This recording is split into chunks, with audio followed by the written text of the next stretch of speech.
Ayahku tega menjodohkanku dengan pria tua. Namaku Risa, seorang gadis berusia 19 tahun yang hidup dalam keluarga sederhana. Aku tinggal di sebuah desa kecil di pinggiran kota, tempat di mana kehidupan berjalan dengan tenang dan damai. Aku adalah anak pertama dari 2 bersaudara.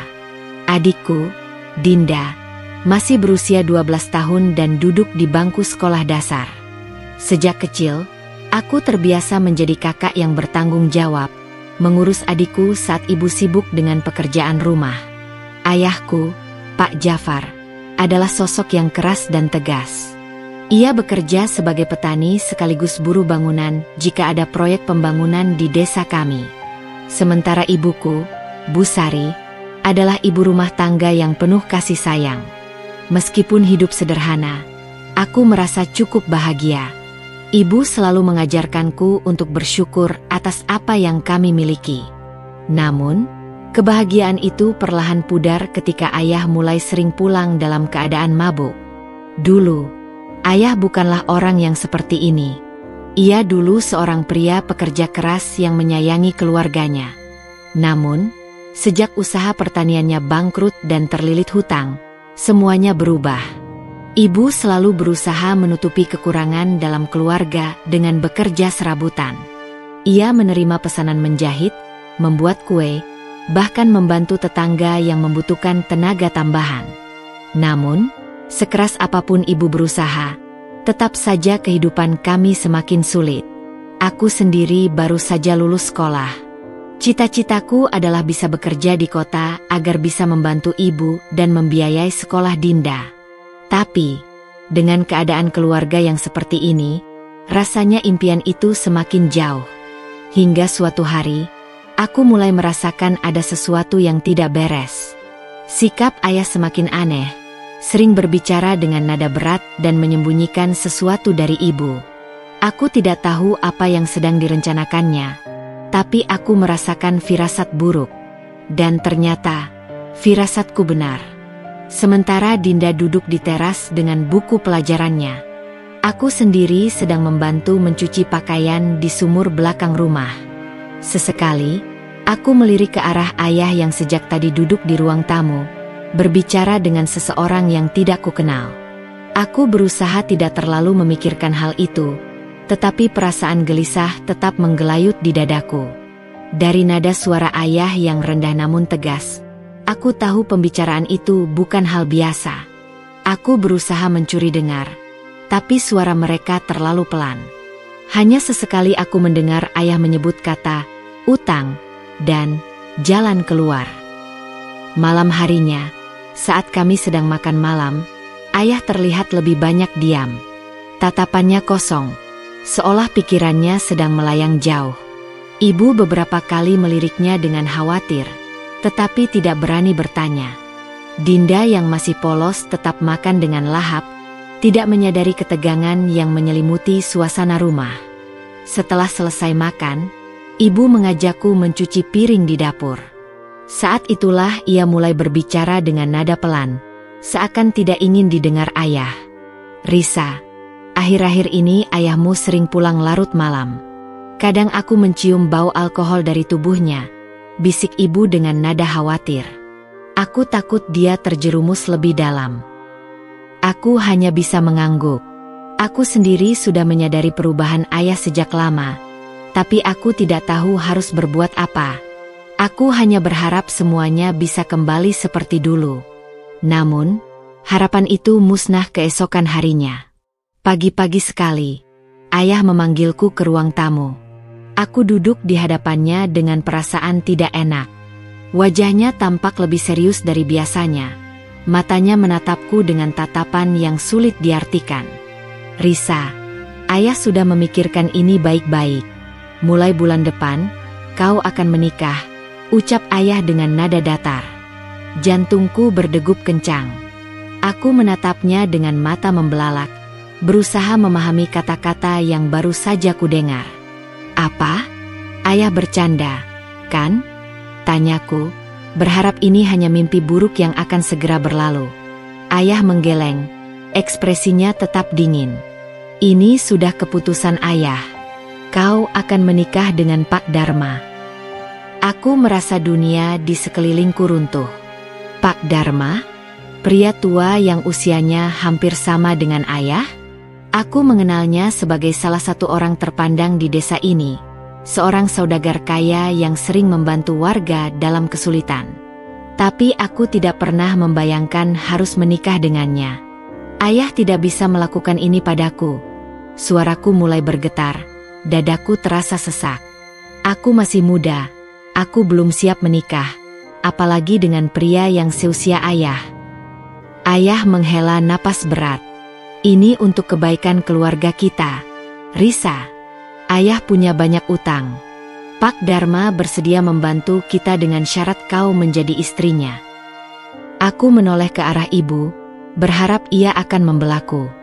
Tapi yang kutemukan hanyalah wajahnya yang penuh kesedihan. Matanya berkaca-kaca, tetapi ia tidak mengatakan apapun. Aku tahu ibu juga tidak setuju, tetapi ia tidak memiliki kuasa untuk melawan keputusan ayah. Hatiku hancur. Aku merasa dikhianati oleh orang yang seharusnya melindungiku.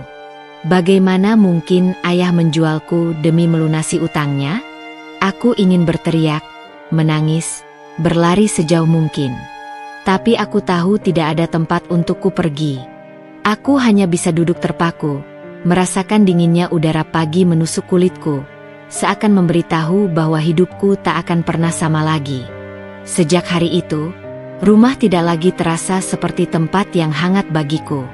Aku mengurung diri di kamar, berusaha mencari cara agar terlepas dari keputusan sepihak yang ayah buat. Setiap kali aku mendengar suara langkah kakinya, dadaku berdebar ketakutan. Aku takut dia akan memaksaku menerima kenyataan yang tidak kuinginkan. Ibu beberapa kali datang ke kamarku, membawa makanan dan mengusap punggungku dengan penuh kasih sayang. Aku tahu dia ingin menenangkanku, tetapi keheningannya justru membuatku semakin hancur. Aku ingin dia membelaku, menentang keputusan ayah, tetapi aku juga tahu bahwa ia tidak berdaya. Hari demi hari berlalu, dan ayah semakin sering mendesakku. Ia terus mengatakan bahwa ini adalah jalan terbaik, bahwa aku harus berkorban demi keluarga. Aku mulai muak dengan semua alasan yang ia berikan. Bagaimana bisa ia menyebut ini sebagai pengorbanan jika yang dikorbankan hanyalah aku? Suatu malam, aku memberanikan diri berbicara dengan ibu. Saat Dinda sudah tertidur, aku duduk di sampingnya dan menggenggam tangannya erat. Mata ibu penuh dengan kesedihan yang sama seperti yang kurasakan. Ibu, aku mohon, bantu aku. Suaraku hampir berbisik, dipenuhi ketakutan dan harapan. Aku tidak bisa menjalani ini. Aku tidak bisa menikah dengan Pak Dharma. Ibu mengusap rambutku dengan lembut, lalu menarik napas panjang.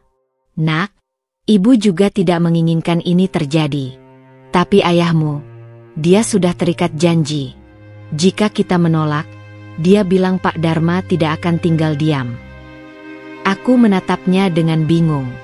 Apa maksud ibu? Ibu menunduk, ragu-ragu sebelum akhirnya menjelaskan bahwa ayah telah menandatangani perjanjian dengan Pak Dharma. Jika pernikahan ini batal, ayah harus melunasi semua utangnya dalam waktu yang singkat, sesuatu yang mustahil ia lakukan. Pak Dharma bukan orang yang sabar, dan ia bisa melakukan apa saja untuk mendapatkan apa yang ia inginkan. Tubuhku gemetar mendengar itu. Aku tidak hanya dipaksa menikah, tetapi aku juga terjebak dalam permainan kekuasaan yang tidak bisa kuatasi. Aku tidak punya pilihan. Aku tidak bisa kabur tanpa membuat keluargaku dalam bahaya. Esok paginya, ayah mengumumkan bahwa tanggal pernikahan telah ditetapkan. Aku merasa seperti orang yang sedang berjalan menuju tiang gantungan. Semua orang di desa mulai membicarakan pernikahan itu, beberapa dengan nada iri karena mengira aku beruntung akan menikah dengan pria kaya. Sementara yang lain berbisik-bisik tentang betapa tidak wajar perbedaan usia kami. Aku ingin berteriak bahwa ini bukan kemauanku. Aku ingin memberontak. Tapi aku hanya bisa berdiri kaku, merasakan detik-detik menuju kehancuran hidupku semakin dekat.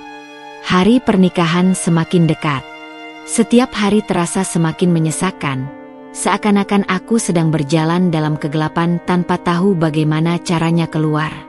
Aku mulai kehilangan semangat untuk berbicara, bahkan kepada ibu dan Dinda. Aku hanya bisa diam, menerima kenyataan yang terus menekan dadaku. Di desa, kabar tentang pernikahanku sudah menyebar luas. Para tetangga mulai berdatangan ke rumah, ada yang sekadar ingin memastikan apakah kabar itu benar. Ada juga yang datang dengan ucapan selamat seolah-olah aku akan menjalani kehidupan yang bahagia. Aku hanya bisa tersenyum tipis, menahan air mata yang terus menggenang di pelupuk mata. Malam sebelum pernikahan, aku duduk di depan jendela, menatap bulan yang bersinar redup di langit. Angin malam berhembus lembut, tetapi tidak sedikit pun membawa ketenangan di hatiku. Aku ingin kabur, ingin lari sejauh mungkin, tetapi kemana? Aku tidak punya siapa-siapa, tidak ada tempat untuk bersembunyi. Aku mendengar pintu kamar terbuka pelan. Ibu masuk, membawa setumpuk kain kebaya yang akan kupakai besok. Ia duduk di sampingku, mengelus rambutku dengan penuh kasih sayang. Aku tahu ia ingin menguatkanku, tetapi aku bisa merasakan ketakutan yang sama di dalam dirinya. "Risa, maafkan ibu." Suaranya bergetar. Ibu tidak bisa melakukan apapun. Aku tidak menjawab. Aku hanya menyandarkan kepalaku di bahunya, membiarkan air mata yang selama ini kutahan akhirnya mengalir deras. Keesokan harinya, rumah kami ramai oleh para tamu.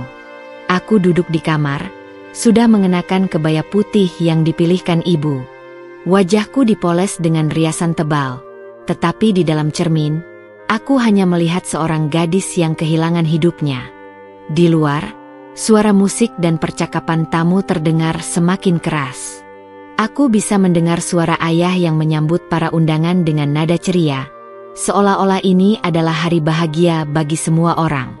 Tapi bagi diriku, ini adalah hari di mana kebebasanku direnggut selamanya. Seorang perempuan masuk ke dalam kamar, menyuruhku bersiap untuk keluar. Dengan langkah berat, aku mengikuti mereka menuju pelaminan, di mana Pak Dharma sudah menungguku dengan senyum puas di wajahnya. Aku menatapnya. Seorang pria berusia lebih dari setengah abad, dengan rambut yang mulai memutih dan perut yang membuncit. Tangannya yang besar dan kasar terulur ke arahku, meminta agar aku mendekat. Saat itu, aku merasa dunia di sekelilingku berputar. Semua suara terdengar samar, pandanganku kabur oleh air mata yang hampir jatuh. Aku ingin berteriak, ingin berlari, ingin melawan, tetapi kakiku terasa berat. Ayah menepuk pundakku pelan, mengisyaratkan agar aku maju. Aku tahu, ini adalah saat di mana kehidupanku sebagai Risa yang bebas berakhir. Tanganku terasa dingin saat Pak Dharma menggenggamnya dengan erat. Aku berdiri di sampingnya dengan tubuh kaku, sementara penghulu mulai membacakan rangkaian akad. Semua mata tertuju padaku, seolah menunggu momen bahagia yang seharusnya kurasakan.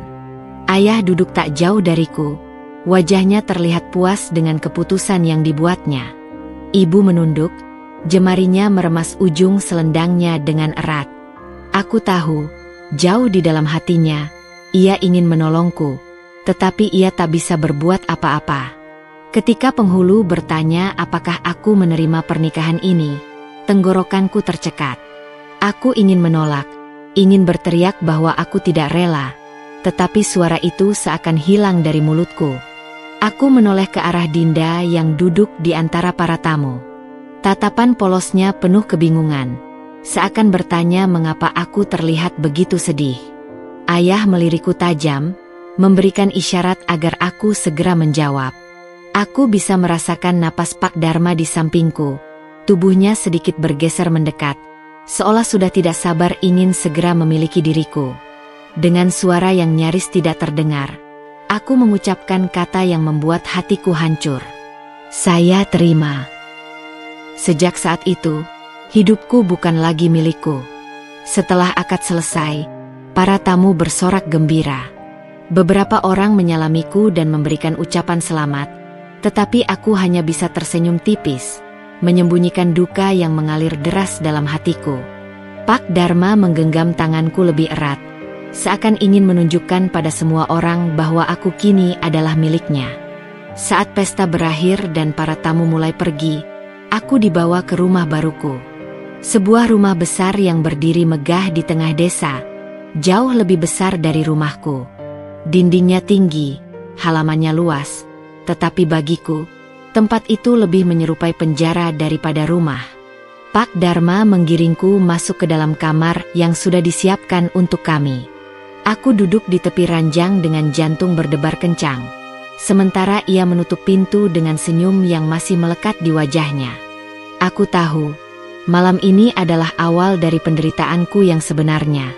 Aku duduk diam di tepi ranjang, tanganku meremas kain kebaya yang masih melekat di tubuhku. Udara di dalam kamar terasa begitu menyesakkan. Langkah kaki Pak Dharma terdengar mendekat. Setiap langkahnya membuat tubuhku semakin gemetar. Ia duduk di sampingku, menghela napas panjang seolah puas karena akhirnya aku menjadi miliknya. Tangannya terulur, menyentuh jemariku yang dingin. Aku berusaha menariknya pelan, tetapi genggamannya terlalu kuat. Kau kini istriku, Risa. Tidak ada yang perlu ditakuti. Suaranya berat, penuh keyakinan. Aku menelan ludah, tidak tahu harus berkata apa.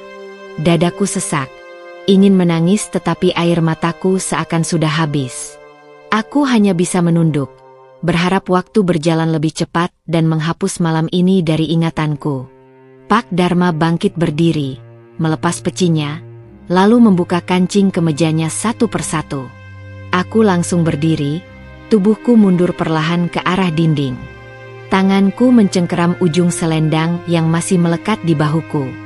Jangan takut, aku akan memperlakukanmu dengan baik, katanya dengan senyum tipis. Aku semakin mundur, kakiku hampir tersandung karpet tebal di lantai. Dadaku berdebar kencang, napasku mulai tidak beraturan. Aku ingin berlari, ingin pergi dari tempat ini, tetapi kemana? Tidak ada tempat untukku bersembunyi. Tiba-tiba, pintu kamar diketuk dari luar. Suara seorang perempuan terdengar dari balik pintu. "Tuan, ada tamu yang ingin bertemu dengan Anda." Pak Dharma menghela napas panjang, tampak tidak senang karena ada gangguan di malam pernikahannya. Ia menoleh padaku, menatapku dari atas ke bawah, lalu melangkah menuju pintu. Aku berdiri mematung, tubuhku lemas seketika saat pintu terbuka dan sosoknya menghilang keluar. Aku tidak tahu siapa yang datang, tetapi untuk pertama kalinya, aku merasa bisa bernapas sedikit lebih lega. Aku menatap sekeliling kamar, pikiranku kalut. Aku tidak tahu sampai kapan aku bisa bertahan dalam kehidupan seperti ini. Yang ku tahu, sejak hari ini, aku bukan lagi Risa yang bebas. Aku adalah istri seorang pria tua yang tidak pernah kucintai, dan itu adalah kenyataan yang harus kuterima. Aku berdiri di tengah kamar, masih merasakan gemetar di seluruh tubuhku. Pikiranku kacau, dadaku sesak, tapi aku tidak tahu harus berbuat apa. Di luar kamar, suara langkah kaki Pak Dharma semakin menjauh. Aku tidak tahu siapa tamunya, tetapi aku berharap itu bisa menunda apa yang seharusnya terjadi malam ini. Aku melirik pintu yang setengah terbuka. Kesempatan ini mungkin satu-satunya. Aku berjalan cepat menuju pintu, mencoba mengintip keluar. Rumah ini besar dan sunyi, lorongnya panjang dengan penerangan redup. Tidak ada seorang pun di sana. Tanpa berpikir panjang, aku melepas selendang yang melilit tubuhku agar lebih leluasa bergerak. Aku melangkah keluar kamar dengan hati-hati. Telapak kakiku nyaris tak bersuara menyentuh lantai dingin. Aku menahan napas, takut jika tiba-tiba ada yang muncul dan menangkapku. Aku menyusuri lorong, mencari jalan keluar. Jantungku berdebar semakin kencang. Aku melewati beberapa pintu yang tertutup rapat, tidak tahu ruangan apa saja yang ada di dalam rumah ini. Di ujung lorong, aku melihat tangga yang mengarah ke bawah. Aku menelan ludah, lalu melangkah perlahan menuruni anak tangga, memastikan tidak ada suara yang mencurigakan. Saat hampir sampai di lantai bawah, aku mendengar suara Pak Dharma berbicara dengan seseorang di ruang tamu. Aku menunduk, bersembunyi di balik dinding sambil mencuri dengar. Pastikan tidak ada masalah. Aku tidak ingin ada yang mengganggu malam ini. Suaranya terdengar tegas. Aku menggigit bibir, tanganku mengepal. Aku tahu, aku tidak punya banyak waktu. Jika aku tidak segera pergi, aku tidak akan pernah bisa keluar dari rumah ini. Aku menoleh ke arah pintu depan yang sedikit terbuka. Ada 2 penjaga berdiri di dekatnya, mengawasi dengan wajah serius. Aku tahu aku tidak bisa keluar lewat sana. Aku harus mencari jalan lain. Aku bergerak dengan hati-hati, melewati ruang makan yang gelap. Aku melihat sebuah pintu kecil di sudut ruangan. Aku berlari kecil ke arahnya, berharap itu adalah jalan keluar. Tanganku meraba gagang pintu, mencoba membukanya. Terkunci. Aku menahan napas, berusaha tidak panik. Aku harus mencari cara lain. Saat aku hendak berbalik, tiba-tiba suara berat Pak Dharma terdengar dari belakang. "Kau mau pergi kemana, Risa?" Aku membeku. Napasku tercekat. Tubuhku bergetar hebat. Aku menoleh perlahan, dan di sana, di bawah cahaya lampu yang temaram, Pak Dharma berdiri dengan tatapan tajam, matanya penuh kecurigaan. Aku tahu, aku tidak bisa lari lagi. Aku berdiri mematung. Tubuhku seketika kehilangan tenaga. Pak Dharma melangkah mendekat. Setiap langkahnya terdengar jelas di keheningan rumah ini. Aku ingin berlari, ingin bersembunyi, tetapi aku tahu itu tidak ada gunanya. "Kau mencoba kabur." Suaranya terdengar rendah, tetapi aku bisa merasakan kemarahan yang tersembunyi di dalamnya.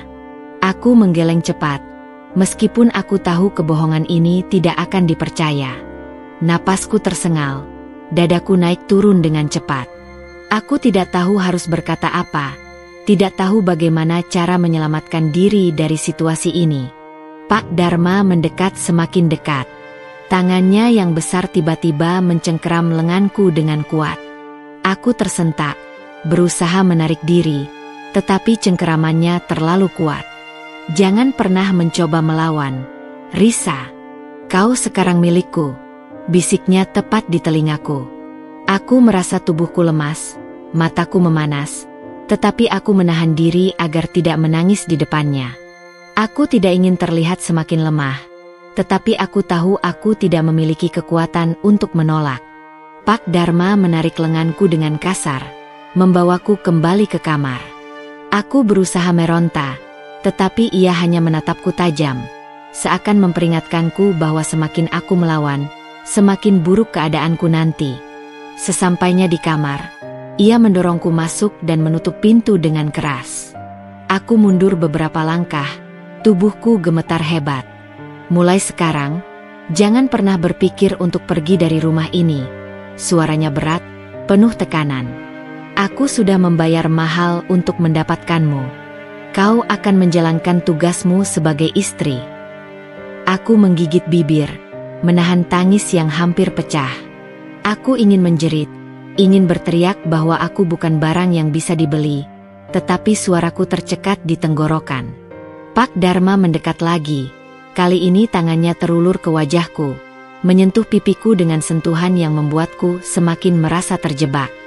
Aku memejamkan mata, berharap semua ini hanyalah mimpi buruk yang akan segera berakhir. Tapi aku tahu, ini bukan mimpi. Ini adalah kenyataan yang harus kujalani. Aku tidak bisa lagi menghindar. Nafasku memburu, mataku panas, tapi aku tetap berdiri di tempat, tak berani bergerak. Pak Dharma mengamatiku dengan tatapan puas, seolah-olah ia telah menang sepenuhnya. Aku menggenggam ujung kebayaku erat-erat, berharap kain itu bisa memberiku sedikit kekuatan. "Mulai sekarang, biasakan dirimu," katanya dengan nada rendah. Aku tidak suka perempuan yang suka membantah. Aku tidak menjawab. Aku tahu, kata-kataku tidak akan mengubah apapun.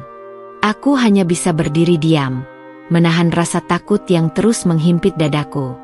Pak Dharma mendekat, tangannya mengangkat daguku agar aku menatapnya. Matanya tajam, penuh keyakinan bahwa aku sepenuhnya berada dalam genggamannya. Aku ingin menghindar, ingin menarik diri, tetapi tubuhku terasa membeku. Kau milikku sekarang, Risa, suaranya pelan namun jelas. Aku menelan ludah, tidak mampu berkata apa-apa.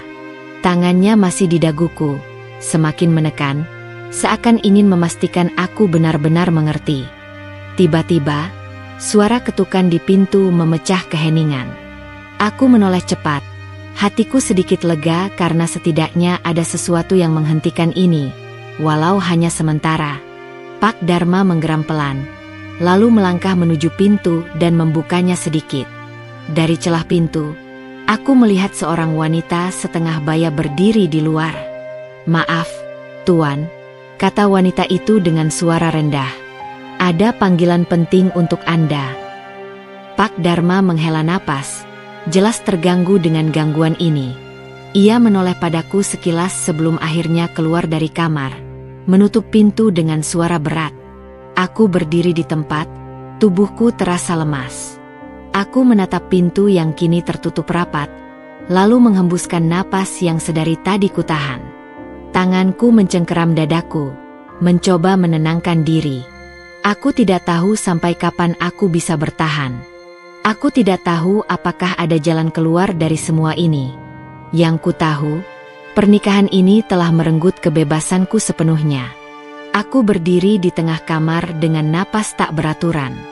Tubuhku terasa lemas, tetapi pikiranku berputar cepat. Ini belum berakhir, hanya tertunda. Cepat atau lambat, aku akan kembali dihadapkannya, dan aku tahu, aku tidak bisa terus menghindar. Aku melangkah mundur, duduk di tepi ranjang dengan tangan yang masih gemetar. Aku menatap ke arah jendela, mencari celah yang mungkin bisa menjadi jalan keluar, tetapi jendela itu terkunci rapat dengan teralis besi yang kokoh. Tak ada harapan untuk pergi dari sini. Aku menunduk, air mata akhirnya jatuh tanpa bisa kutahan lagi. Aku membayangkan ibu dan Dinda, membayangkan kehidupanku sebelum semua ini terjadi. Aku merindukan rumah, merindukan kebebasan, merindukan saat-saat di mana aku masih bisa tertawa tanpa ketakutan. Suara langkah kaki terdengar mendekat. Aku langsung menghapus air mataku, menegakkan tubuh, berusaha terlihat kuat meskipun dalam hati aku begitu ketakutan. Pintu kamar terbuka, dan Pak Dharma masuk kembali dengan wajah yang sedikit kesal. "Jangan berpikir kau bisa menghindar dariku, Risa," katanya sambil menutup pintu dengan tenang. "Aku sudah memberikan waktu untukmu menyesuaikan diri, tapi kau harus ingat, kau adalah istriku sekarang." Aku menelan ludah, mencoba tetap tenang. Ia berjalan mendekat, matanya menatapku penuh arti. Aku merasakan tubuhku semakin kaku, jantungku berdebar kencang. "Kemarilah," perintahnya dengan suara dalam. Aku tetap diam di tempat, tidak bergeming. Mataku menatap ke lantai, tidak berani menatapnya langsung. "Kemarilah, Risa," suaranya terdengar lebih tegas kali ini. Aku menggeleng pelan. "Aku tidak bisa. Aku tidak ingin." Pak Dharma menghela napas panjang. Lalu dengan satu langkah cepat, ia sudah berada di depanku. Tangannya meraih pergelangan tanganku, mencengkeramnya erat hingga aku tersentak. Aku mencoba menarik diri, tetapi usahaku sia-sia. "Kau akan terbiasa dengan ini," katanya sambil menarikku mendekat. Aku meringis, tanganku berusaha melepaskan cengkeramannya, tetapi semakin aku melawan, semakin kuat genggamannya. Aku ingin berteriak, tetapi suaraku seakan hilang di tenggorokan. Aku tahu, malam ini akan menjadi malam yang panjang. Malam yang ingin kulupakan selamanya, tetapi akan terus menghantuiku. Aku terdiam, tak ada lagi tempat untukku berlari. Tangannya mencengkeram pergelanganku erat, seakan memastikan aku tak punya celah untuk menghindar. Napasku memburu, tubuhku gemetar, tetapi aku tidak ingin menyerah begitu saja. Aku memejamkan mata sejenak, mencoba mengumpulkan keberanian. Ketika aku membuka mata kembali, aku menatapnya dengan tatapan yang tak lagi hanya berisi ketakutan, tapi juga perlawanan yang tersisa. Aku tidak ingin tunduk begitu saja.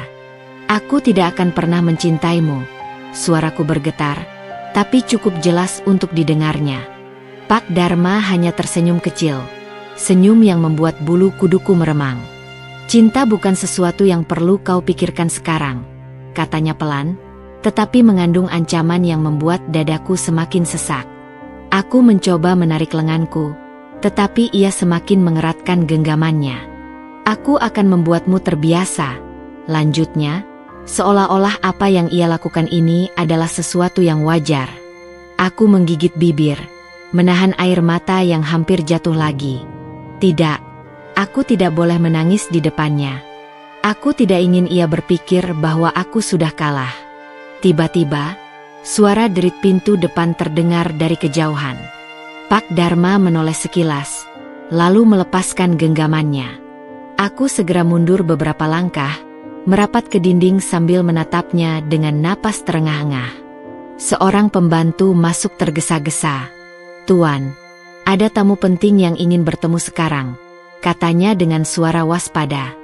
Pak Dharma menghela napas, jelas tidak senang dengan gangguan ini. Ia menoleh ke arahku, menatapku sejenak sebelum akhirnya melangkah keluar tanpa berkata apa-apa.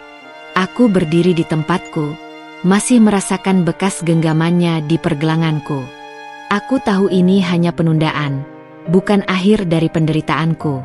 Tapi setidaknya, aku masih memiliki waktu. Aku menarik napas panjang, mencoba menenangkan diri. Aku harus berpikir cepat. Aku tidak bisa terus-menerus bertahan dalam keadaan ini. Harus ada jalan keluar. Aku mengedarkan pandanganku ke seluruh kamar, mencari sesuatu yang mungkin bisa membantuku. Lalu mataku tertuju pada jendela. Meskipun ada teralis, aku harus mencari cara. Aku tidak bisa menyerah begitu saja. Aku harus menemukan cara untuk pergi dari sini, sebelum semuanya terlambat. Aku melangkah mendekati jendela dengan hati-hati. Cahaya bulan menerobos masuk di antara teralis besi, menciptakan bayangan panjang di lantai kamar. Aku meraba-raba permukaannya, mencari celah, berharap ada sesuatu yang bisa kugunakan untuk melarikan diri. Tapi teralis itu kokoh, tak bergeming sedikit pun saat kutarik. Aku menggigit bibir, pikiranku berputar cepat. Aku tidak bisa terus seperti ini. Aku harus menemukan cara untuk keluar, sebelum Pak Dharma kembali dan mengambil seluruh kendaliku. Aku melirik ke pintu, memastikan tidak ada suara langkah kaki mendekat. Lalu mataku tertuju pada lemari kayu di sudut kamar. Dengan cepat, aku berjalan mendekatinya. Aku membuka laci-laci dengan gemetar, berharap menemukan sesuatu yang bisa kugunakan. Di dalamnya hanya ada beberapa lembar kain dan perhiasan yang tak berarti bagiku saat ini. Aku mendesah pelan, menutupnya kembali dengan hati-hati. Aku beralih ke meja kecil di samping ranjang. Ada cermin bundar, sisir perak, dan sebuah gunting kecil. Tanganku segera meraihnya, menggenggamnya erat. Ini mungkin bukan senjata, tapi setidaknya aku memiliki sesuatu untuk membela diri jika keadaan semakin buruk. Langkah kaki terdengar dari luar. Jantungku mencelos. Aku buru-buru menyembunyikan gunting itu di balik lipatan kebayaku, lalu kembali duduk di tepi ranjang, berusaha terlihat tenang meskipun seluruh tubuhku menegang. Pintu kamar terbuka. Pak Dharma masuk dengan wajah yang lebih serius dari sebelumnya. Aku bisa melihat gurat ketidaksabaran di matanya. "Aku tidak suka perempuan keras kepala," katanya sambil menutup pintu dengan tenang. Aku diam, menatapnya tanpa ekspresi. Aku tahu apapun yang kukatakan tidak akan mengubah keputusannya. Ia melangkah mendekat, tangannya terulur, ingin menyentuh wajahku. Aku menahan napas, mencengkeram lipatan kain kebayaku lebih erat, merasakan ujung gunting yang tersembunyi di sana. "Aku ingin kau menerima kenyataan ini, Risa." Suaranya terdengar lebih lunak, Tapi aku tahu di balik kata-katanya ada ancaman yang tidak tersurat. Aku masih diam, membiarkan tatapan kami bertemu. Aku ingin ia tahu bahwa aku tidak akan menyerah begitu saja. Pak Dharma menarik napas panjang, lalu duduk di kursi di dekat ranjang. Ia mengamati wajahku, seolah-olah mencari celah untuk menundukkanku.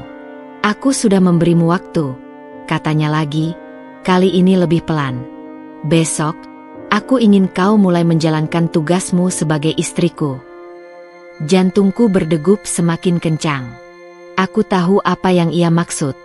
Aku ingin berteriak, ingin mengatakan bahwa aku tidak akan pernah menjadi miliknya, tapi aku menahan diri. Aku hanya punya satu kesempatan untuk keluar dari sini. Jika aku gegabah, aku akan kehilangan segalanya. Aku menunduk, menyembunyikan ekspresi wajahku. Tapi dalam hatiku, aku berjanji pada diriku sendiri. Malam terasa begitu panjang. Aku duduk di tepi ranjang, mataku menatap kosong ke lantai. Pikiran-pikiran terus berputar, mencari celah, mencari cara agar aku bisa keluar dari tempat ini. Aku menggenggam gunting kecil yang kusembunyikan di balik lipatan kebayaku. Jari-jariku merasakan ujungnya yang tajam. Ini bukan senjata, tapi setidaknya aku punya sesuatu untuk bertahan. Dari balik jendela, suara jangkrik terdengar bersahutan. Aku menghela napas panjang, mencoba menenangkan diri. Aku tahu, aku harus menunggu waktu yang tepat. Jika aku terlalu terburu-buru, semua akan berakhir lebih buruk. Pintu kamar tetap tertutup rapat, tapi aku bisa mendengar langkah-langkah kaki di luar. Pak Dharma mungkin masih berada di ruangan lain, atau mungkin sedang berbicara dengan seseorang. Aku tidak tahu pasti, tapi yang jelas aku tidak bisa berdiam diri lebih lama lagi. Aku berdiri perlahan, mendekati pintu dengan hati-hati. Aku menempelkan telingaku ke permukaannya, mendengar dengan saksama. Tidak ada suara yang terlalu dekat. Aku mencoba memutar kenop pintu, berharap bisa keluar meski hanya untuk melihat keadaan di luar. Tapi seperti yang sudah kuduga, pintu itu terkunci. Aku mundur selangkah, menggigit bibir. Aku tidak bisa menyerah hanya karena satu rintangan. Aku kembali ke jendela, menatap teralis yang menghalangi jalanku. Aku menarik napas dalam, mencoba menariknya sekali lagi, tapi tetap saja, benda itu tidak bergeming. Aku mengepalkan tangan, rasa frustrasi mulai merayapi pikiranku. Aku tidak ingin hidup dalam sangkar seperti ini. Aku tidak ingin menjadi boneka yang bisa diperlakukan sesuka hati. Aku duduk kembali di ranjang, memejamkan mata. Aku harus menunggu, harus bersabar. Aku harus mencari waktu yang tepat. Malam semakin larut, dan rasa lelah mulai merayap ke tubuhku. Aku tidak ingin tertidur, tapi kelopak mataku terasa begitu berat. Aku bersandar ke kepala ranjang, membiarkan pikiranku tetap waspada meskipun tubuhku sudah mulai menyerah pada kelelahan. Aku tidak tahu apa yang akan terjadi esok hari, tapi satu hal yang pasti, aku tidak akan menyerah begitu saja. Aku akan menemukan jalan keluar. Aku harus. Pagi datang terlalu cepat. Aku terbangun dengan tubuh yang terasa kaku dan pikiran yang masih dipenuhi kegelisahan. Aku masih berada di tempat yang sama, masih terperangkap dalam kehidupan yang tidak kuinginkan. Ketukan di pintu membuatku tersentak. Aku segera duduk tegak, menatap pintu dengan waspada. "Risa, bangunlah. Sarapan sudah disiapkan." Suara seorang wanita terdengar dari balik pintu. Aku mengenali suara itu. Itu suara Bu Mirna, salah satu pembantu di rumah ini. Aku tidak menjawab, hanya diam di tempat, berharap ia pergi. Namun, pintu terbuka perlahan. Bu Mirna masuk dengan nampan di tangannya. Ia menatapku dengan ragu, seolah ingin mengatakan sesuatu, tetapi takut. Aku hanya menatapnya tanpa ekspresi. "Duduklah sebentar dan makan, Nona," katanya pelan, meletakkan nampan di meja kecil dekat ranjang. Aku tetap diam, tidak ingin menyentuh makanan itu. Bu Mirna menghela napas, lalu duduk di tepi ranjang dengan sorot mata yang berbeda dari biasanya. "Risa," ia berbisik, nada suaranya berubah. "Aku tahu kau tidak ingin berada di sini." Jantungku berdetak lebih cepat. Aku menatapnya dengan waspada. Bu Mirna menoleh ke pintu, memastikan tidak ada yang mendengar, lalu kembali menatapku. "Aku bisa membantumu pergi," bisiknya lagi. Aku membeku. Apakah aku tidak salah dengar? Apakah ini jebakan? "Aku sudah lama bekerja di sini. Aku tahu siapa Pak Dharma," lanjutnya dengan suara yang masih rendah. "Aku tahu bagaimana ia memperlakukan orang-orang di sekitarnya. Dan aku tidak ingin melihat gadis muda sepertimu terjebak dalam neraka ini." Aku menggenggam ujung kebayaku erat-erat. Harapan yang sempat padam kini berkobar lagi. "Tapi kita harus berhati-hati," Bu Mirna melanjutkan. "Aku punya seseorang yang bisa membantumu, tapi butuh waktu dan kesempatan yang tepat." Aku menelan ludah, mencoba memahami kata-katanya. Aku ingin percaya padanya, tetapi aku juga tahu, jika ini jebakan, maka hukumanku akan lebih buruk dari sekadar dikurung di kamar ini. "Apa kau benar-benar ingin membantuku?" tanyaku pelan, suaraku nyaris bergetar. Bu Mirna menatapku dengan serius. "Ya, Risa. Aku tidak ingin melihatmu menderita seperti yang lain." Aku menatap matanya, mencari tanda-tanda kebohongan. Tapi yang kulihat hanya ketulusan dan kesedihan yang mendalam. "Siapa yang akan membantuku?" tanyaku lagi. Bu Mirna menoleh ke arah pintu sekali lagi sebelum menjawab dengan suara yang hampir tak terdengar. "Anak Pak Dharma." Aku terdiam, hatiku berdegup kencang. Aku tidak tahu Pak Dharma memiliki seorang anak. "Dia tidak seperti ayahnya," lanjut Bu Mirna. "Dia juga benci dengan semua ini. Dan dia ingin membantumu." Aku tidak tahu harus berkata apa. Dalam sekejap, situasi yang tadinya terasa seperti jalan buntu kini membuka kemungkinan baru. Tapi apakah aku bisa mempercayainya? Aku harus berpikir cepat.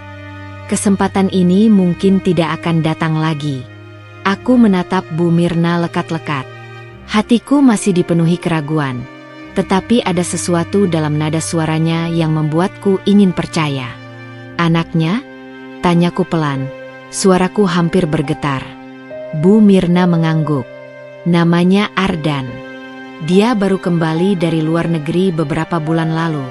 Sejak pulang, dia banyak bertentangan dengan ayahnya. Dia tahu apa yang terjadi di rumah ini, dan dia tidak setuju." Aku mengalihkan pandangan, mencoba mencerna informasi itu. Seorang anak lelaki dari pria seperti Pak Dharma? Aku tidak bisa membayangkan seseorang yang lahir dari darahnya memiliki niat baik. "Kenapa dia ingin membantuku?" tanyaku dengan suara lebih rendah. "Karena kau bukan satu-satunya," jawab Bu Mirna cepat. "Ini bukan pertama kalinya Pak Dharma melakukan hal seperti ini."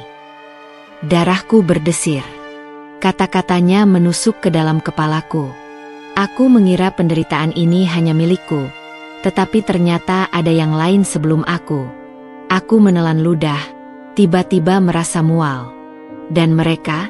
tanyaku lagi, takut mendengar jawabannya. Bu Mirna terdiam sejenak. Matanya dipenuhi kesedihan. "Sebagian berhasil pergi. Sebagian lagi." Ia menggantungkan kalimatnya, tetapi aku bisa menebak sisanya. Aku merasakan bulu kuduku berdiri. Semua ini lebih buruk dari yang kubayangkan. "Apa Ardan bisa dipercaya?" tanyaku dengan suara lebih tegas. Bu Mirna menghela napas. "Aku tidak akan membawanya ke dalam rencana ini jika aku tidak yakin. Risa, dia satu-satunya harapanmu sekarang." Aku mengerutkan kening, pikiranku berkecamuk. Aku tidak punya banyak pilihan. Bertahan di sini berarti perlahan-lahan kehilangan diriku sendiri. Tapi mempercayai seseorang yang bahkan belum pernah kulihat juga bukan pilihan yang mudah. "Aku akan mengatur pertemuan," Bu Mirna melanjutkan. Tapi kau harus berhati-hati. Jangan tunjukkan perubahan sikap di depan Pak Dharma. Jangan biarkan dia tahu kalau kau sedang merencanakan sesuatu. Aku mengangguk pelan. Aku tidak punya waktu untuk takut. Jika ada kesempatan untuk pergi, aku harus mengambilnya. Kapan aku bisa bertemu dengannya? Nanti malam, jawab Bu Mirna cepat. Setelah semua orang tidur, aku akan membawanya ke sini. Aku menarik napas panjang, mencoba mengendalikan degupan jantungku yang semakin cepat. Nanti malam, ulangku pelan, seakan meyakinkan diriku sendiri. Bu Mirna menepuk tanganku pelan sebelum berdiri. Jangan tunjukkan kegelisahan. Aku akan kembali nanti. Aku mengangguk lagi, mencoba bersikap setenang mungkin.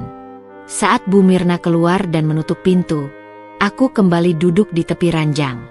Aku menatap jendela, lalu ke arah pintu. Nanti malam. Aku hanya perlu bertahan hingga nanti malam. Malam tiba dengan sunyi yang mencengkeram.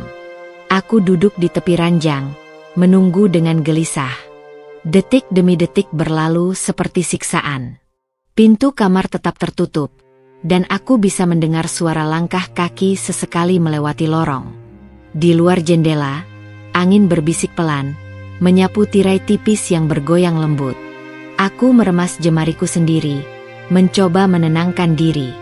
Jika ini jebakan, maka aku sudah kehilangan segalanya. Tapi jika ini benar, maka malam ini bisa menjadi awal kebebasanku. Ketukan pelan terdengar di pintu. Aku langsung menegang. Ketukan itu tidak terlalu keras, hanya 3 kali, seperti isyarat yang sudah diatur sebelumnya. Aku berdiri perlahan, menunggu. Pintu berderi terbuka, dan sosok Bu Mirna muncul lebih dulu. Ia menoleh ke belakang, lalu memberi isyarat agar aku tetap diam. Seseorang melangkah masuk di belakangnya. Aku menahan napas. Seorang pria berdiri di ambang pintu, mengenakan kemeja gelap dengan lengan tergulung hingga siku. Tubuhnya tegap, dan sorot matanya tajam. Tidak ada kemiripan sedikit pun dengan Pak Dharma. "Risa," katanya pelan. Suaranya rendah, tetapi ada sesuatu dalam nada bicaranya yang membuatku tetap waspada. Aku tidak langsung menjawab, hanya menatapnya dengan curiga. Ardan menghela napas pelan, lalu menutup pintu dengan hati-hati. Ia melangkah mendekat, berdiri tidak jauh dariku. "Aku tahu kau tidak percaya padaku," katanya lagi. "Tapi aku tidak datang untuk meyakinkanmu. Aku datang untuk menawarkan satu kesempatan." Aku tetap diam. "Kau ingin pergi dari sini?" tanyanya, langsung ke pokok masalah. Aku mengangguk. "Kalau begitu, kita tidak punya banyak waktu." Bu Mirna berdiri di dekat pintu, berjaga. Ardan menatapku lagi, kali ini lebih serius. "Aku punya rencana," katanya. "Tapi ini tidak akan mudah. Dan kau harus siap mengambil risiko." Aku menelan ludah, pikiranku penuh dengan kemungkinan-kemungkinan buruk. "Apa rencanamu?" tanyaku akhirnya. Ardan melirik Bu Mirna sejenak, lalu kembali menatapku. "Aku akan membantumu keluar. Tapi kita harus membuat skenario seolah-olah kau menghilang dengan sendirinya. Jika ayah tahu aku terlibat, kita berdua akan dalam masalah besar." Aku mengerutkan kening. "Bagaimana caranya?" Ardan menatapku seolah sedang menilai keberanianku. Lalu ia berbicara dengan suara lebih pelan. "Ada sebuah mobil yang akan menunggu di luar tembok belakang. Tapi sebelum itu, kita harus membuat keadaan di sini terlihat kacau. Kita akan menciptakan situasi yang membuat mereka berpikir kau melarikan diri sendiri." Aku mendengar dengan saksama. Aku akan meninggalkan salah satu jendela di lantai bawah tidak terkunci. Bu Mirna akan membantumu keluar lewat sana. Kita akan mengacaukan beberapa barang di ruangan ini agar terlihat seperti kau kabur dalam kepanikan. Itu akan memberi kita cukup waktu sebelum ayah menyadari apa yang sebenarnya terjadi. Aku menatap Ardan, mencoba mencari tahu apakah ia benar-benar bisa dipercaya. "Kenapa kau melakukan ini?" tanyaku, masih belum bisa sepenuhnya yakin. Ardan terdiam sejenak sebelum menjawab. "Karena aku tahu bagaimana rasanya dikendalikan oleh ayah. Aku mungkin tidak bisa melawannya secara langsung, tapi aku bisa menyelamatkan satu orang darinya." Aku masih ingin bertanya lebih banyak, tetapi langkah kaki terdengar di lorong. Bu Mirna langsung memberi isyarat agar kami semua diam. Aku bisa merasakan jantungku berdetak lebih cepat. Ardan menatapku sekali lagi. "Nanti malam, setelah semuanya tidur, bersiaplah." Aku menelan ludah dan mengangguk. Malam ini akan menjadi penentu. Aku harus siap. Tidak ada jalan kembali. Malam terasa lebih dingin dari biasanya. Aku duduk di tepi ranjang, jari-jariku saling meremas, napasku tersengal dalam kecemasan yang sulit kutenangkan. Pikiranku dipenuhi berbagai kemungkinan, dari yang terbaik hingga yang paling buruk. Aku tahu, jika rencana ini gagal, aku tidak akan punya kesempatan kedua. Jam di dinding terus berdetak, menemani kesunyian di kamar ini. Dari celah pintu, samar-samar terdengar suara para penjaga yang sedang berbincang di lantai bawah. Aku menajamkan telinga, mencoba menangkap kata-kata mereka, tetapi hanya gumaman tak jelas yang sampai ke telingaku. Tiba-tiba, ketukan pelan terdengar di pintu. Aku menahan napas. Itu pasti Bu Mirna. Aku berdiri perlahan, membuka pintu dengan hati-hati. Wajah Bu Mirna muncul di balik celah, dan ia langsung memberi isyarat agar aku segera mengikutinya. Aku menoleh ke belakang sekali lagi sebelum melangkah keluar. Aku tidak akan kembali ke tempat ini. Langkahku terasa ringan namun penuh kehati-hatian. Kami berjalan menyusuri lorong yang sepi, hanya ditemani cahaya lampu redup dari dinding. Jantungku berdegup begitu kencang hingga aku takut orang lain bisa mendengarnya. Setibanya di tangga, Bu Mirna berhenti sejenak, mengintip ke bawah. Aku ikut mengintip dari balik bahunya. 2 orang penjaga masih duduk di ruang tamu, tampak asyik berbincang. "Ikuti aku," bisik Bu Mirna. Kami melangkah dengan perlahan, menyusuri sisi tangga agar langkah kami tidak terdengar. Aku hampir tidak berani bernapas saat melewati mereka. Jika salah satu dari mereka menoleh, semuanya akan berakhir. Namun, keberuntungan masih berpihak padaku. Kami berhasil melewati ruang tamu tanpa menarik perhatian. Bu Mirna membawaku ke dapur, di mana sebuah jendela kecil sudah sedikit terbuka. Ia segera membantuku memanjat keluar. Aku menggigit bibir, mencoba menahan rasa panik yang mulai menyergap. Saat kedua kakiku akhirnya menginjak tanah di luar, aku merasa tubuhku lemas. Udara malam menyambutku, dingin dan penuh kebebasan yang hampir terasa asing. "Pergi ke belakang taman, Ardan sudah menunggu di sana," bisik Bu Mirna. Aku mengangguk, menatapnya dengan penuh rasa terima kasih. Ia hanya tersenyum tipis sebelum menutup jendela kembali, meninggalkanku dalam kegelapan. Aku bergegas menyusuri jalan setapak di antara pepohonan. Langkahku cepat namun tetap berhati-hati. Setiap suara sekecil apapun membuatku menoleh panik, takut seseorang melihatku. Saat aku hampir mencapai gerbang kecil di belakang taman, sebuah suara langkah terdengar dari arah berlawanan. Aku langsung bersembunyi di balik pohon, menahan napas. Seseorang berjalan melewati jalan setapak. Aku memejamkan mata, berharap orang itu tidak menyadari kehadiranku. Beberapa detik berlalu. Langkah itu semakin menjauh. Aku mengintip perlahan dan melihat sosok itu sudah pergi. Aku melangkah keluar dari persembunyianku, berlari menuju gerbang kecil yang sudah terbuka. Di baliknya, Ardan sudah menunggu. "Masuk," katanya cepat, membuka pintu mobil yang diparkir di luar tembok. Tanpa berpikir panjang, aku masuk ke dalam. Ardan segera menyalakan mesin dan menginjak gas. Mobil melaju, meninggalkan rumah itu. Aku menoleh ke belakang, melihat bangunan megah yang kini perlahan menghilang dari pandanganku. Aku tidak percaya aku benar-benar pergi. Tapi ini belum selesai.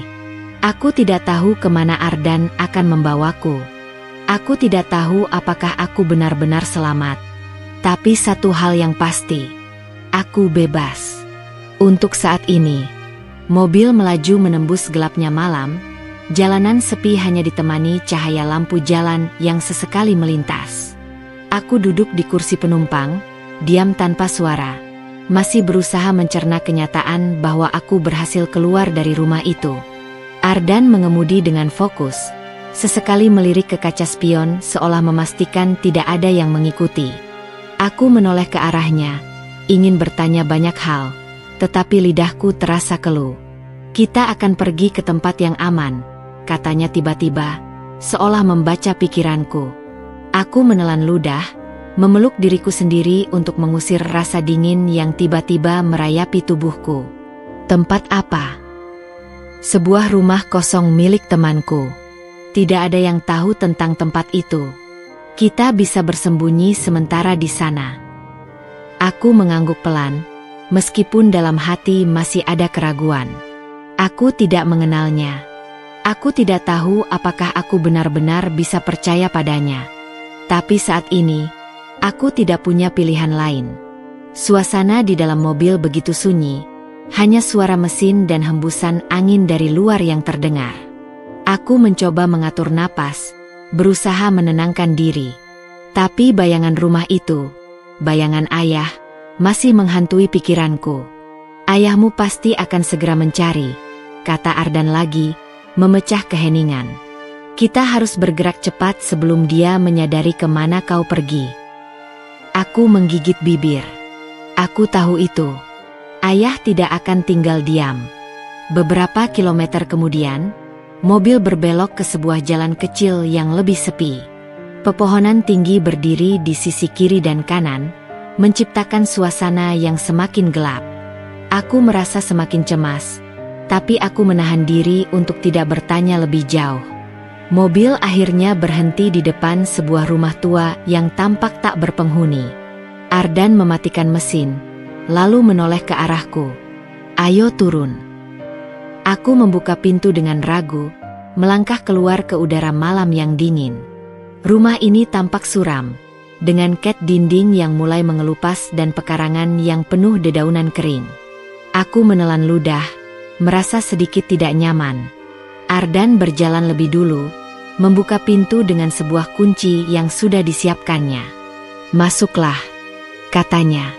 Aku mengikuti langkahnya, melewati pintu dan masuk ke dalam rumah yang gelap. Aroma debu dan kayu tua langsung menyeruak ke hidungku. Ardan menyalakan lampu kecil di sudut ruangan, menerangi interior yang sederhana tetapi cukup luas. Kau bisa istirahat di sini untuk sementara, katanya sambil menatapku. Tidak ada yang tahu tempat ini, jadi kau aman untuk sekarang. Aku mengangguk pelan, berjalan ke sofa yang ada di ruang tengah lalu duduk dengan lemas. Aku baru menyadari betapa lelahnya tubuhku. Aku akan berjaga, kata Ardan. Kau tidur saja. Kita akan bicara lagi besok pagi. Aku tidak menjawab, hanya menatapnya sejenak sebelum akhirnya mengalihkan pandangan. Aku tahu malam ini aku tidak akan bisa tidur nyenyak. Aku masih belum tahu apa yang akan terjadi selanjutnya. Suara angin yang masuk melalui celah jendela rumah tua itu membuatku terjaga. Aku terbangun di tengah malam, tubuhku terasa kaku setelah tidur yang tidak nyenyak. Pandanganku masih kabur, tetapi aku bisa merasakan ketegangan yang mengendap di udara. Ardan masih duduk di sudut ruang, tampak tidak tidur, hanya memandangi keluar jendela dengan ekspresi serius. Aku menarik napas dalam-dalam, mencoba menenangkan diri. Keringat dingin terasa mengalir di punggungku. Aku tahu, hidupku tidak akan pernah sama lagi setelah malam ini. Aku beranjak perlahan, berjalan menuju dapur kecil yang ada di pojok ruangan. Mungkin segelas air bisa sedikit meredakan kegelisahanku. Masih tidak bisa tidur. Suara Ardan membuatku berhenti sejenak. Aku menoleh, melihatnya duduk dengan tangan terlipat. Agak, jawabku singkat, meskipun aku tahu, sebenarnya aku hanya berusaha menenangkan pikiranku yang kalut. Ardan mengangguk, tidak langsung menjawab. Lalu, dia berdiri dan berjalan mendekat. Kau tahu, ini bukan hanya masalah kita berdua, katanya pelan. Ayahmu, dia bukan orang yang mudah dihadapi. Kalau dia tahu kau kabur, dia tidak akan berhenti sampai menemukanmu. Aku menggigit bibir, menunduk. Aku tahu. Jadi, kau harus siap, lanjut Ardan dengan suara lebih tegas. Bukan hanya untuk lari, tapi untuk melawan. Semua yang kau lakukan selama ini, semuanya untuk bertahan. Sekarang, saatnya untuk melawan.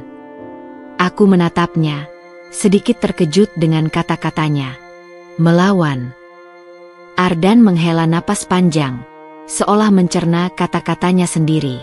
Ayahmu sudah lama memegang kendali atas hidupmu. Tapi ada cara untuk membuatnya berhenti. Aku tidak yakin dengan apa yang dimaksudnya. Aku hanya ingin jauh dari semua kekacauan ini. Tetapi kalimat itu membuatku berpikir.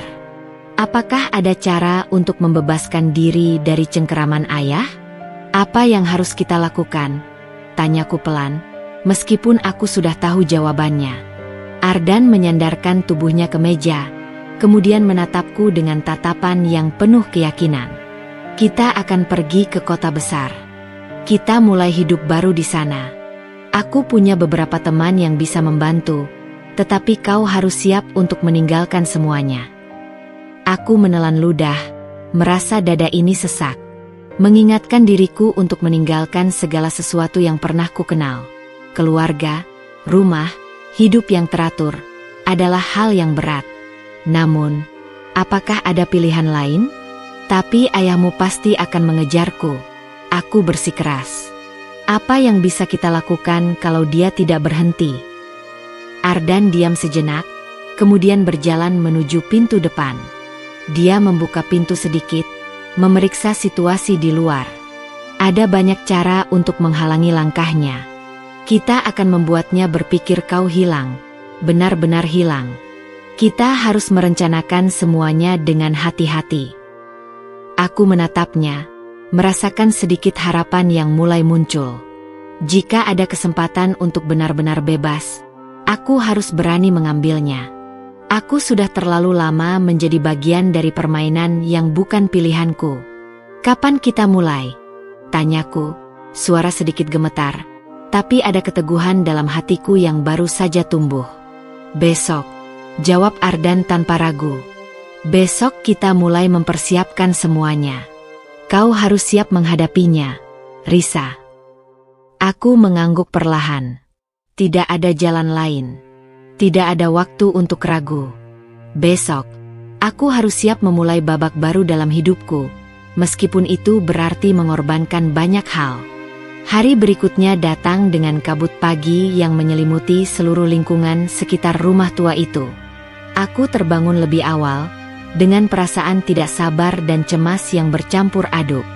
Ardan sudah tidak ada di ruang depan saat aku membuka mata.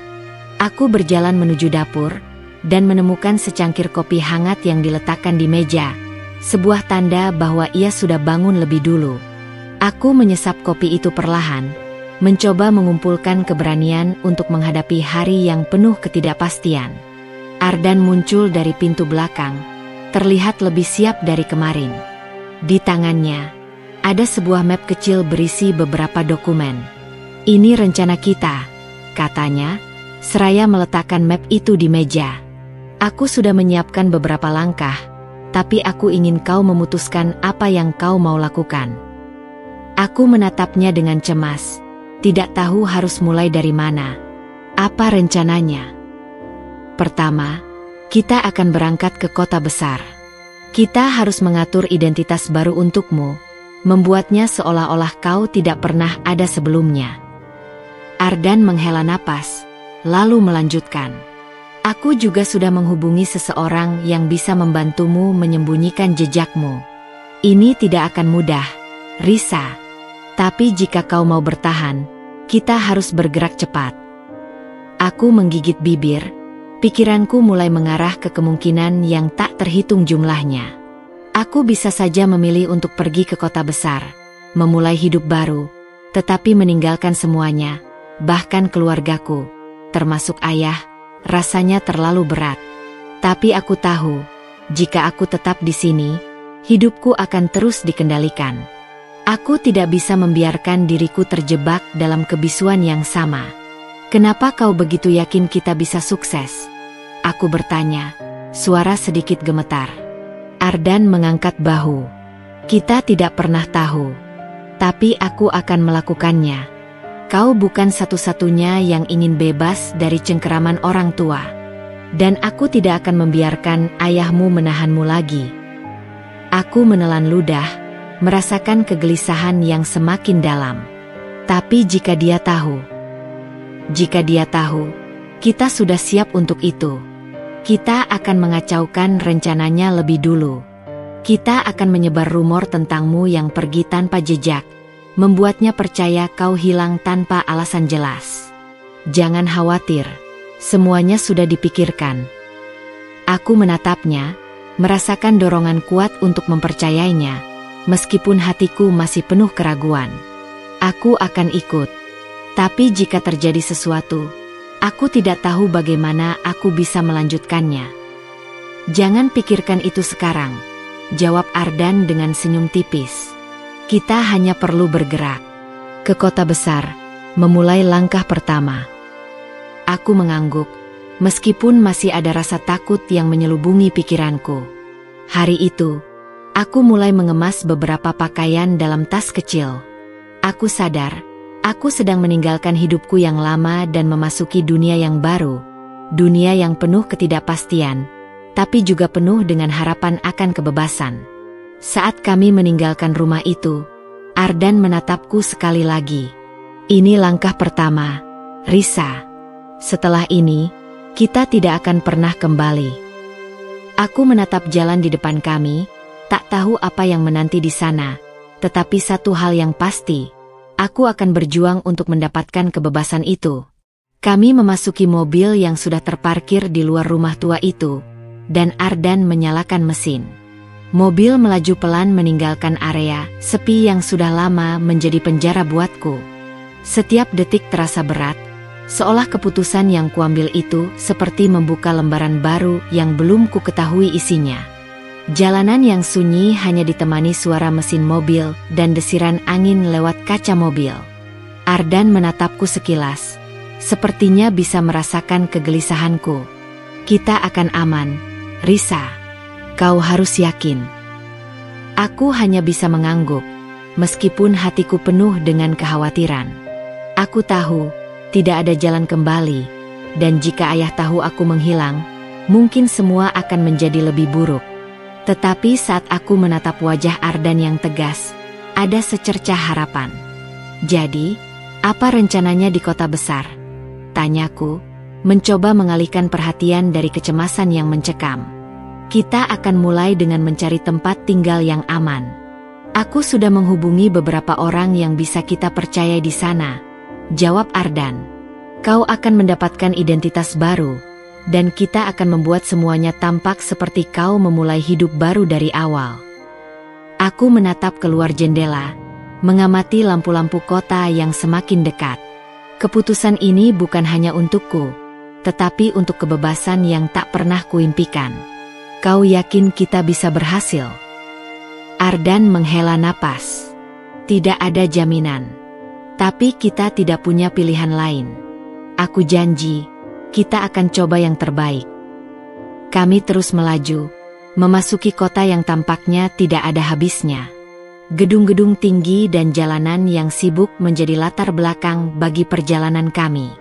Aku tidak tahu bagaimana semuanya akan berakhir, tetapi satu hal yang pasti, ini adalah kesempatan satu-satunya untuk mengubah hidupku. Beberapa jam kemudian, mobil berhenti di depan sebuah apartemen kecil yang terletak di sebuah gang sempit. Ardan turun lebih dulu, membuka pintu untukku. Aku keluar dengan langkah hati-hati, menatap lingkungan yang tidak kukenal. Ini tempat yang aman, kata Ardan sambil menunjukkan pintu masuk. Kita akan menginap di sini beberapa hari, sambil mempersiapkan segalanya. Aku mengikuti Ardan ke dalam apartemen yang sederhana. Di dalam, hanya ada beberapa perabotan dasar dan suasana yang terasa sunyi. Ardan menyalakan lampu, kemudian duduk di kursi sambil melihatku dengan tatapan serius. Kita akan mulai mencari cara untuk mengubah identitasmu, katanya. Aku sudah menghubungi seseorang yang bisa membantu, jadi kita harus sabar. Aku hanya mengangguk, mencoba menerima kenyataan bahwa semua yang ku tahu selama ini harus kutinggalkan di balik. Tidak ada yang pasti di depan, tetapi aku harus siap dengan segala kemungkinan. Hari-hari berikutnya berlalu dengan cepat, penuh dengan persiapan yang kadang membuatku merasa lelah dan takut. Setiap dokumen yang kami siapkan, setiap langkah yang kami ambil, semuanya terasa seperti permainan besar yang bisa berakhir kapan saja. Ardan selalu ada di sampingku, membantu dengan segala persiapan dan mengingatkan bahwa aku tidak sendirian. Namun, di dalam hatiku, rasa takut itu tetap ada. Bagaimana jika ayah mencariku? Bagaimana jika semua ini gagal? Aku terus bertanya-tanya, tetapi Ardan selalu meyakinkanku bahwa kami akan baik-baik saja. Pada suatu malam, ketika kami hampir selesai dengan persiapan, Ardan duduk di sebelahku di sofa. "Kau sudah siap, Risa?" tanyanya dengan suara lembut. Aku menatapnya, merasakan ketegangan di dalam diriku. Aku tidak tahu. Ardan menggenggam tanganku dengan lembut, menatap mataku dalam-dalam. Kita tidak bisa ragu sekarang. Jika kita mundur, kita tidak akan punya kesempatan kedua. Kau harus kuat. Aku menarik napas dalam-dalam, mencoba mengumpulkan keberanian yang sudah mulai hilang. Aku siap. Dengan kata-kata itu, aku tahu tidak ada lagi jalan mundur. Kami harus melangkah maju, tanpa tahu apa yang menunggu di ujung perjalanan ini. Tetapi satu hal yang pasti, aku tidak akan pernah kembali ke kehidupan lama yang telah menyakitiku. Aku sudah memulai hidup baru, dan aku harus melanjutkannya, apapun yang terjadi. Hari yang dinanti akhirnya tiba. Aku berdiri di depan cermin, menatap refleksi diriku yang kini berbeda. Wajahku tidak lagi dikenali, identitas baruku telah siap. Semua persiapan sudah matang, dan langkah pertama menuju kebebasan akan dimulai. Aku bisa merasakan ketegangan di udara, tetapi juga ada sedikit rasa lega. Perjalanan panjang ini telah membawa aku ke titik ini, dan sekarang aku harus melangkah keluar dengan kepala tegak. Ardan berdiri di dekat pintu, sudah siap untuk pergi. Semua sudah diatur, katanya, suaranya tegas, namun ada kehangatan di baliknya. Kita pergi sekarang. Aku menatapnya, mencoba mengumpulkan keberanian yang sempat goyah. Kau yakin ini benar-benar aman? Apa kita akan aman di sana? Jangan khawatir, jawabnya, memandangku dengan penuh keyakinan. Kita akan membuat semuanya aman. Kami sudah mengurus semua keperluanmu di sana. Kini saatnya kau mulai hidup baru. Aku mengangguk, meskipun ketakutan itu masih membayangi. Tetapi, tak ada lagi waktu untuk ragu. Aku sudah memutuskan, dan pilihan itu akan menentukan masa depanku. Kami keluar dari apartemen kecil yang sudah menjadi tempat pelarian kami, dan menuju mobil yang sudah menunggu di luar. Aku merasakan setiap langkah kami seperti meninggalkan bagian-bagian hidup yang dulu kuanggap segalanya. Saat kami mengendarai mobil menuju tujuan yang tak kutahu pasti, rasa cemas itu semakin menguat. Apakah ayah sudah tahu? Apakah dia sedang mencari? Namun, perasaan yang jauh lebih kuat muncul. Perasaan bahwa akhirnya aku mengendalikan hidupku sendiri. Setelah beberapa jam, kami sampai di sebuah kota kecil yang jauh dari tempat asal kami. Tempat yang asing, tempat yang memberiku kesempatan untuk memulai kembali. Kami berhenti di depan sebuah rumah kecil di pinggir kota, jauh dari keramaian. Ardan mematikan mesin mobil dan menatapku. "Ini rumahmu sekarang," katanya dengan senyuman tipis. "Kau bisa tinggal di sini, mulai kehidupan baru, jauh dari masa lalu." Aku menatap rumah itu, sebuah rumah sederhana, namun penuh dengan potensi untuk memberikan kebebasan. Aku berjalan perlahan menuju pintu, merasakan udara segar yang belum pernah kurasakan sebelumnya. Ini adalah hidup yang baru, tempat yang benar-benar milikku, tanpa pengaruh siapapun. "Kau akan baik-baik saja di sini, Risa," Ardan berkata, mengikuti di belakangku.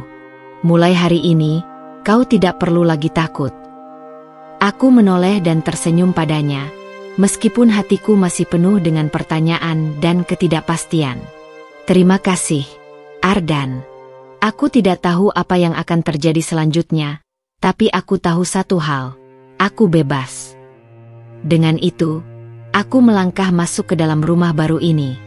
Tidak ada lagi bayangan ayah yang mengintai, tidak ada lagi perasaan terkekang atau kehilangan. Aku akhirnya bisa menjadi diriku sendiri, menjalani hidup sesuai dengan pilihan yang aku buat.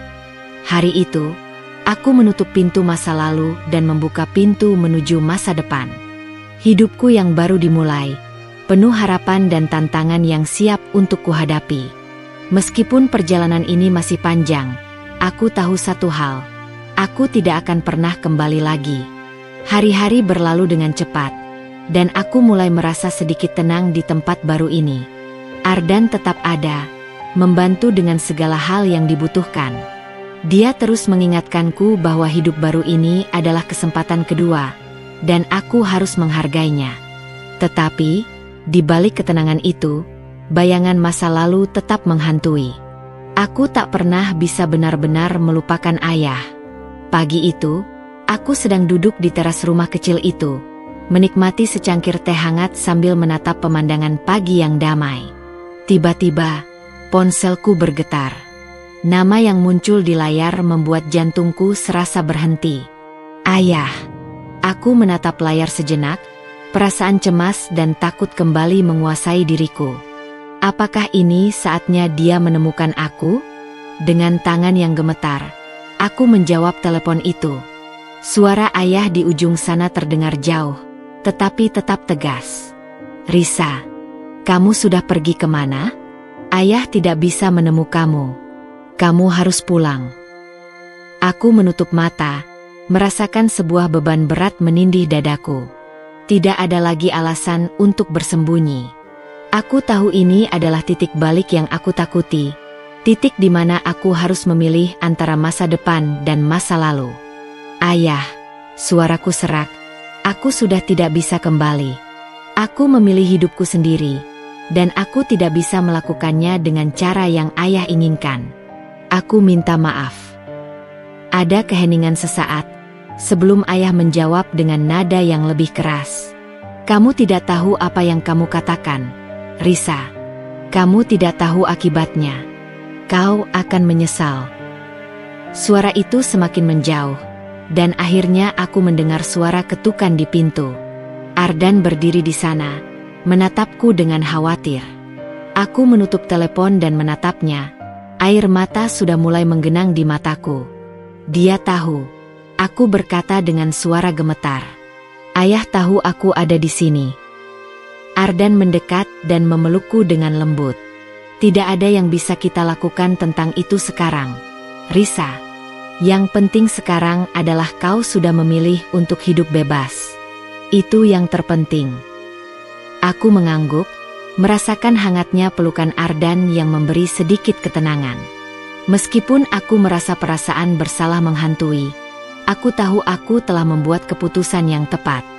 Hidupku mungkin tidak akan pernah sama lagi, tetapi setidaknya, untuk pertama kalinya, aku memilih untuk hidup sesuai dengan keinginanku sendiri.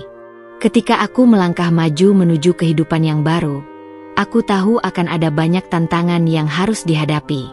Namun, aku sudah siap. Tidak ada lagi yang bisa menahan langkahku. Aku akhirnya bebas, dan itu adalah keputusan yang tak akan pernah kuubah. Dengan langkah penuh keyakinan, aku memulai babak baru dalam hidupku. Meskipun perjalanan ini penuh dengan ketidakpastian dan tantangan, aku tahu bahwa aku tak lagi terbelenggu oleh keputusan orang lain.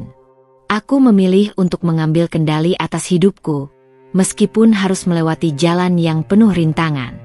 Mungkin aku akan jatuh, mungkin aku akan merasa kesepian di beberapa titik, tetapi aku tahu satu hal yang pasti, aku tidak akan menyesal karena aku memilih kebebasanku. Aku akan terus maju, menghadapi apapun yang datang, dan memperjuangkan hidup yang aku impikan. Bagi kalian yang mungkin merasa terjebak dalam kebuntuan, dalam keterikatan yang tidak memungkinkan kalian menjadi diri sendiri, ingatlah bahwa kebebasan itu berharga. Terkadang, untuk menemukan kebahagiaan sejati, kita harus berani melangkah keluar dari zona nyaman, meskipun itu berarti harus mengorbankan hal-hal yang kita anggap penting. Jangan biarkan ketakutan atau rasa bersalah menahan kalian dari mengejar kehidupan yang lebih baik. Hidup hanya satu kali, dan kalian berhak untuk memilih jalannya sendiri. Semoga cerita ini menginspirasi kalian untuk berani mengambil keputusan penting dalam hidup. Jangan takut untuk melangkah, meskipun langkah pertama terasa berat. Ingat, kebebasan bukanlah sesuatu yang mudah didapat, tetapi itu selalu berharga. Teruslah berjuang, dan jangan biarkan siapapun menghalangi mimpi kalian. Terima kasih sudah mengikuti perjalanan ini. Semoga kalian selalu menemukan kekuatan untuk memilih apa yang terbaik untuk diri kalian. Salam hangat, dan semoga kebahagiaan selalu menyertai langkah kalian ke depan.